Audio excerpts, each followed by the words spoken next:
Shalom everyone! This is me again, Jenny, a vlogger slash caregiver of Israel. So our topic for today is about how to ask a salary raise from your employer or from your boss or from your balabait. So I will share you my experience, how I face, how I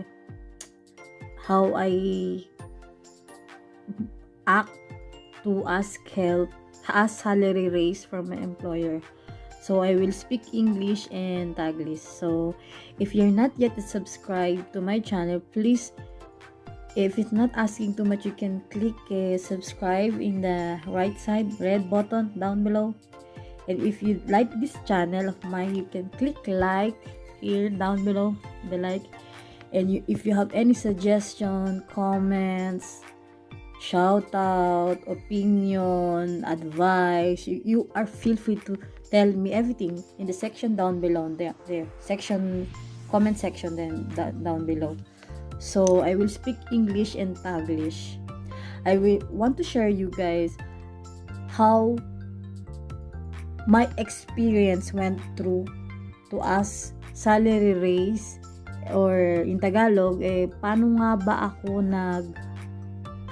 nag-asking ng dagdag sahod sa aking employer. So, it's not only my experience, I will also share to you my experience way back in Manila when I was working in Manila. Some of my coworker also the same problem like this. So, and also I had a friend here in Israel, the same problem like this. How to ask salary raise or dagdag sahod. Actually, this vlog, my content today is not, it's very crucial issue, right? Because all workers around the world are facing this kind of problem, how to ask raise, or how could you ask your employer to give you more salary. It's not additional big salary, it's a normal salary. So I will explain you furthermore what did I do to ask my employer yesterday to ask more salary. So I will speak English and Taglish for all my viewers. I hope you like this vlog of mine today.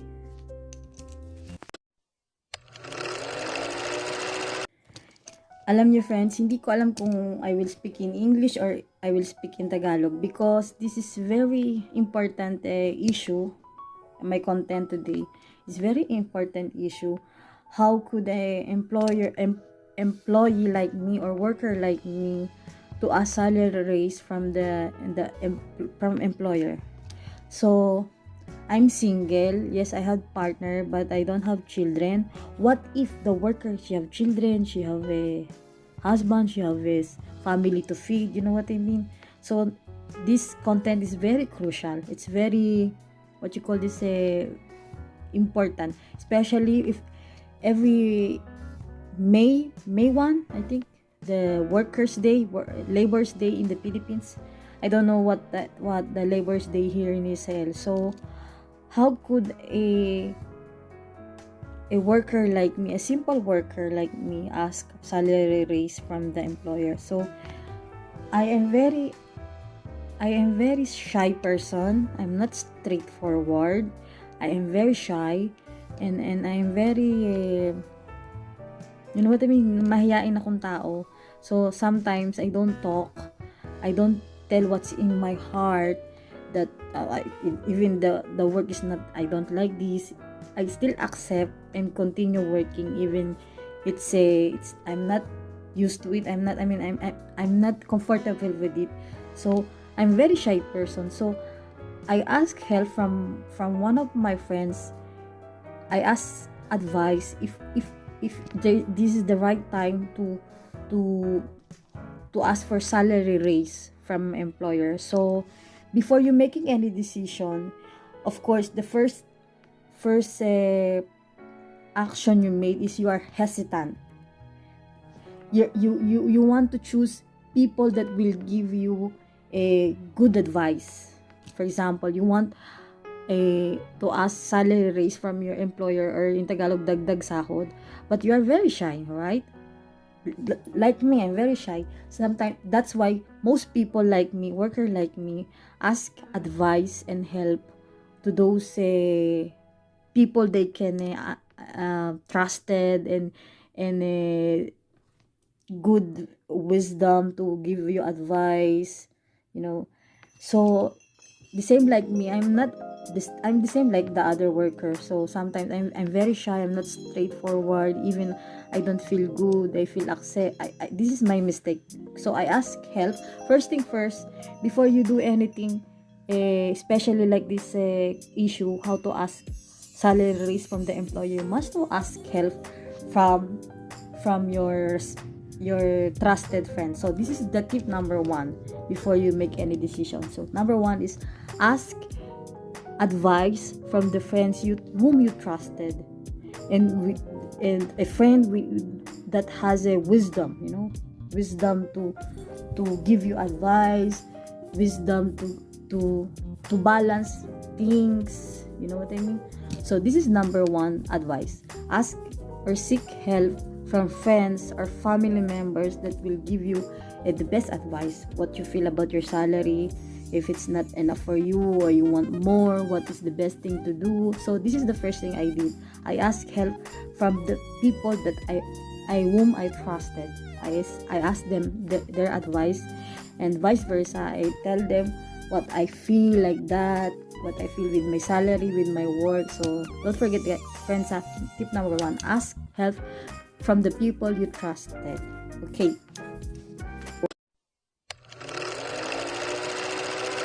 Okay, we're now in tip number two. So tip number two.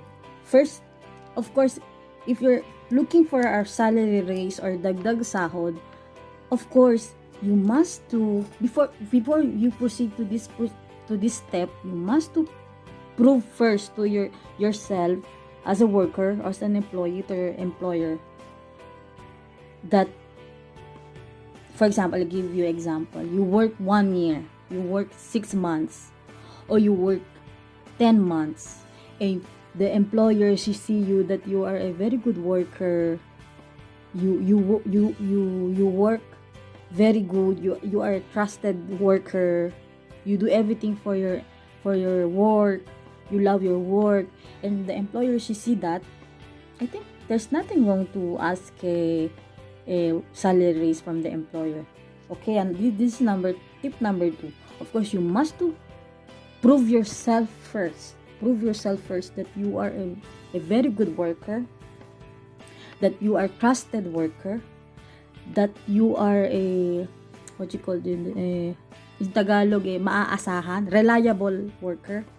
You must to, it's like business. It's asking salary is like business. You already prove yourself that you are a good worker, that you can be trusted. It's like you put a foundation already before you ask salary.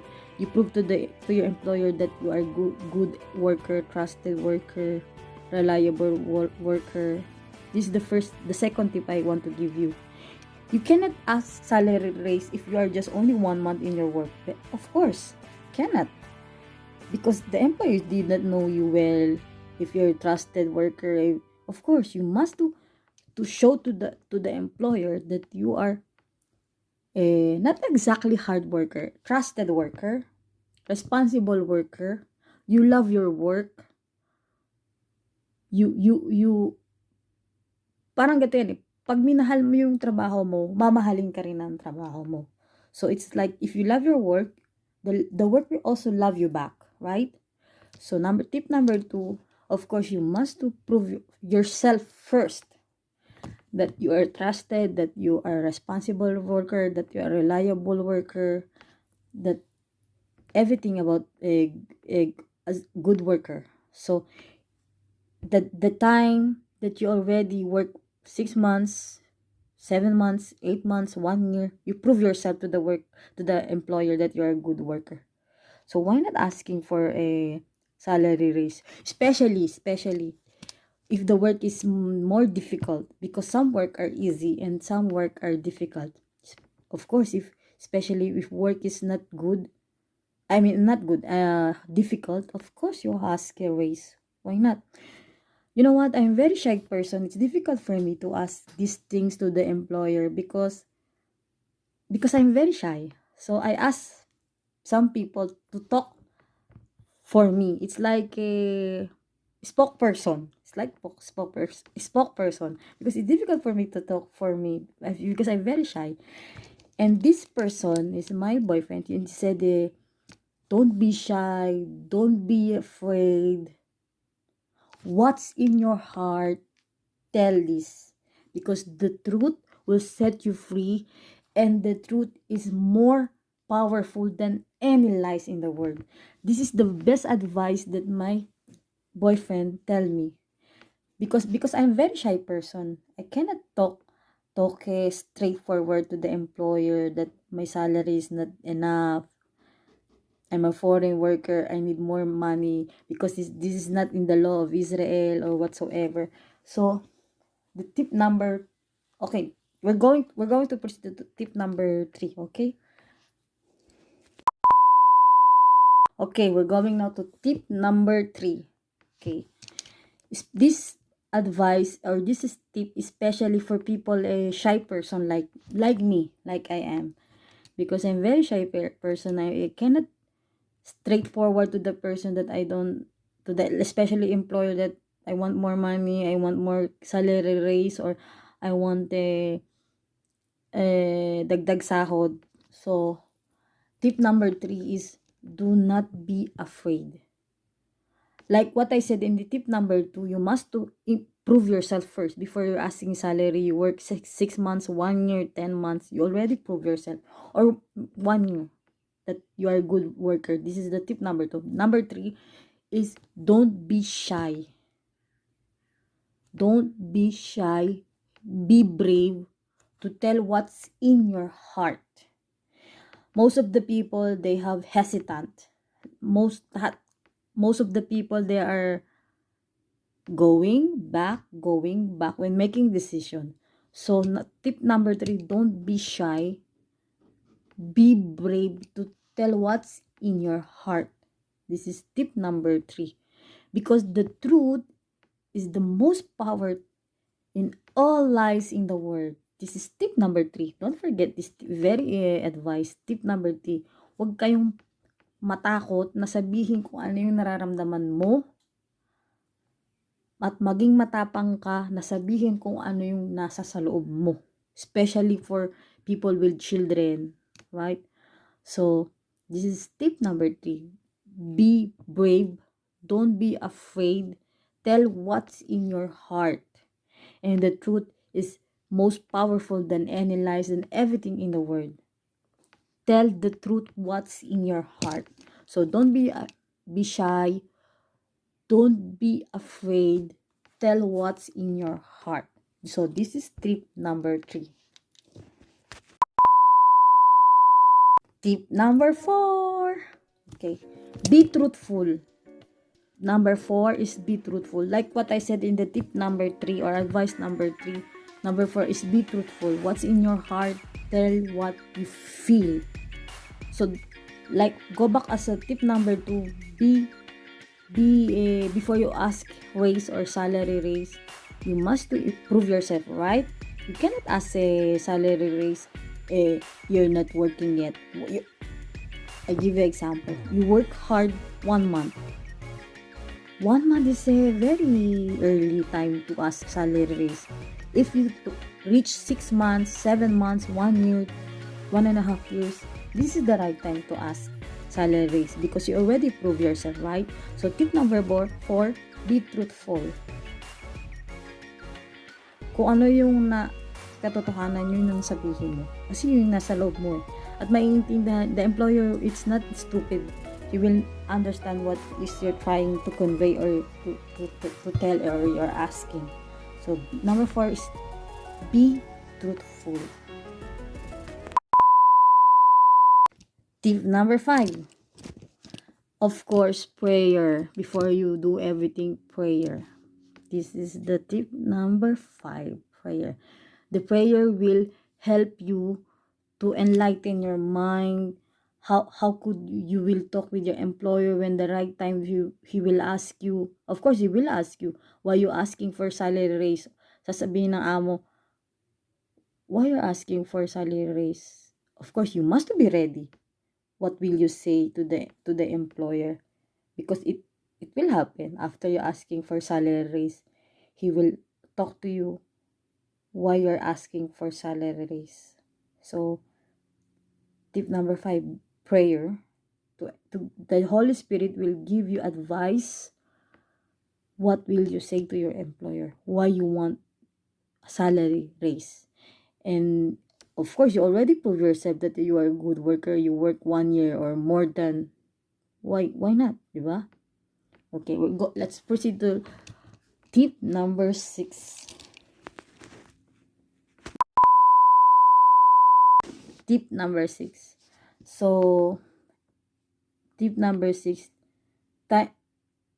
After you ask your salary raise from your employer, of course that the employer will talk to you. So tell what's in your heart, pray whatsoever, ask help. And the employer, if he will see that you are a that he will see that you are capable for raising salary. You see you're a good worker. Of course, he will give you what you need. But if for instance he don't accept what you're asking, so this is the time you will think if you're going to proceed to work, if you're going to continue to work, or you want to find more bigger salary. So this is the circumstances. Ito yung pwedeng mangyari kasi I give you a experience. The experience of my friend way back in Manila, Philippines. She was asking a salary raise from our employer. Not much money, 500 pesos is not much money. After they have a conversation with our employer, face to face, you know what happened? He was not given a chance to salary raise 500 pesos. You know what? She come back to our room and she crying. She said, Jenny, maybe it's the right time. I must to leave this job. Because she was trying to ask salary raise from the employer, and then this salary do not give what you want. So when she come back to our room, she almost crying. And she told me that, Jenny, I want to say goodbye because I'm going to find another job that will give a more salary, that will know my worth as a worker, the value of me as a worker. So she after a couple of days, she leave the job.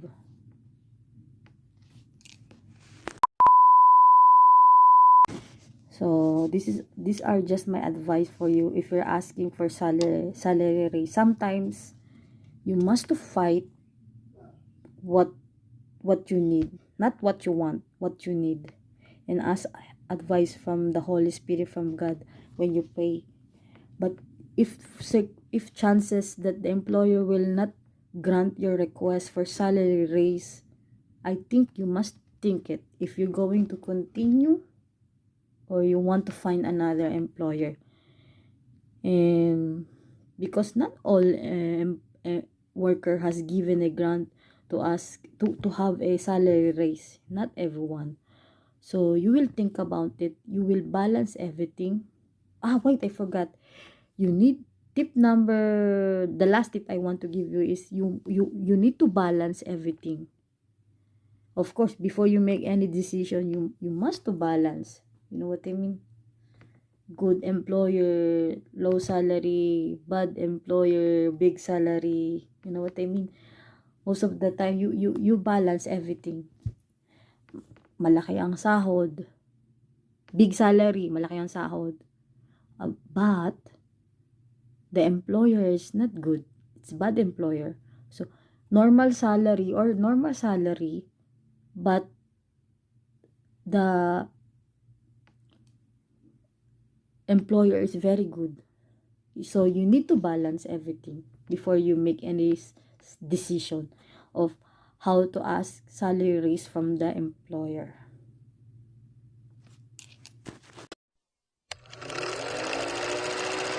I want to share you also the experience of my friend here in Israel. She had a very difficult job. Very difficult job. She's a caregiver here in Israel. And she worked, I think, 1 year and a half.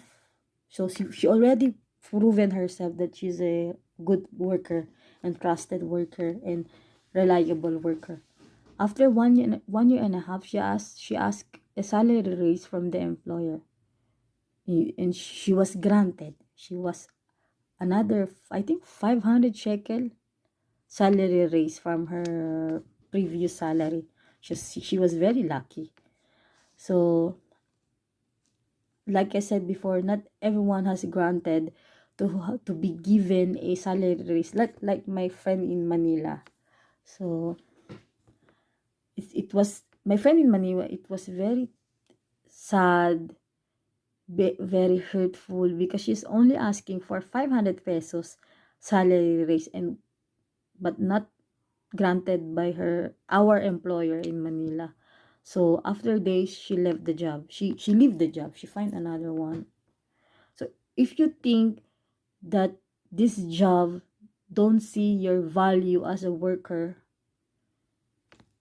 I think it's time for you to think, should I continue or should I leave and find another one? So you must to balance everything.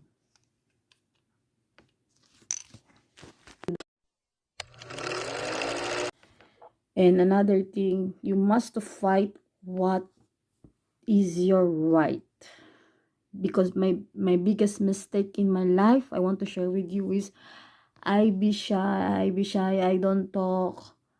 Even the employer do not give me enough food, enough water, enough freedom. I am very shy person. I don't talk. I accept. This is my biggest mistake. If no one no somebody force me to fight what is your right, I'm like stagnant water. You know what I mean? In Tagalog, I am very mahiyain ako kasing tao. So nahihirapan ako na magsalita kung ano yung mga ayaw ko sa employer. Kung hindi pa ako punuwersa, ginano ng isang tao na i-force na ipaglaban ang karapatan ko, hanggang ngayon hindi tatasan ng sahod ko. O hanggang ngayon, baka hanggang ngayon nandun pa rin ako sa employer na natarantado. If if no one forced me to do what, to fight what is my right, until now I still working in the bad work. So be courageous. Don't be shy. Fight what is your right. If the employer do not give what you want, food, salary raise, freedom, water, so you think about it. You will ask this question to your soul, to your spirit, to yourself, and am I going to continue this job, or am I going to leave this job and find another one? Alalahanin nyo, there is a lot of work in the world. A lot of work. So, you must be flexible to find another one, to be, I don't know in English what you call this, flexible. It's like you be the one to be like water. In any kind of container, the worker must be like water. You know what I mean? Hindi yung tayo ang makikisama sa amo. Sila yung tayo yung makikisama sa amo. But if the employer is not a good employer, why stay, right? Like what happened to my friend in Manila. She was not granted even 500 pesos salary raise. She think time to think about it. After she left the place, she find another good employer. So don't stick to one work. Find another. If you don't like this work, find another, what? Until you find the job that's suitable for you, for your soul, for your spirit, for everything. If you don't like the job, don't stay. Don't be like a tree. If you don't like the work you work, you're not a tree. Move. You're not a tree. Move. Find another one. So there's another tip I want to share you. I forget what's number we are now. So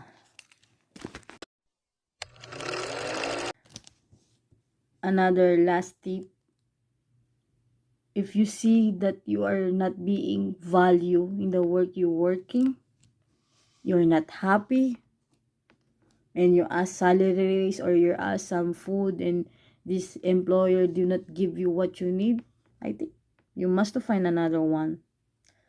So don't be afraid to venture another workplace. Don't be afraid. Be always, what you call this in English, adventurous to find another work.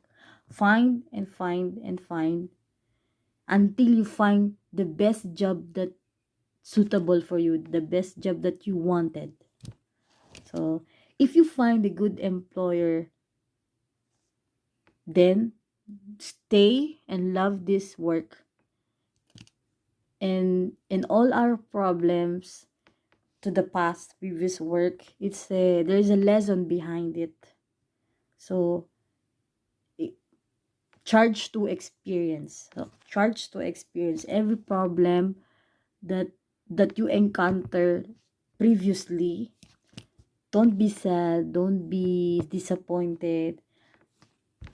Charge this in your experience. So if you have previous job that the employer is bad, it's, I don't want to use bad words, bad, not good.